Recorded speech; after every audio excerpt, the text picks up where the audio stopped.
Good evening, good evening, and welcome. Pip your bags down, take your coats off, and turn off your moobles. On second thoughts, it's nit too late to change your mind.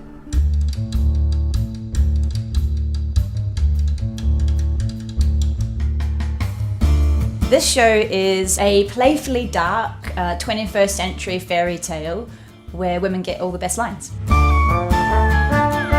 It's a bit eccentric, a bit twisted, quite vigorous and riotous. Quite naughty and playful. And political, we've got something to say. Our stories come from all over the world, so we've got a really rich, diverse cast. I've never seen a show that weaves together this many cultures. Everyone's input, everyone's feelings, everything just gets into a mixing bowl. We mash it all up.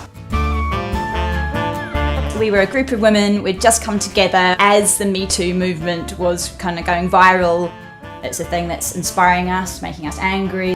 A group of strong women come together to put on a performance that's politically challenging, that is culturally challenging, that challenges society. So we want to attract a really broad audience, and I think that people come along and see a bit of themselves reflected on stage.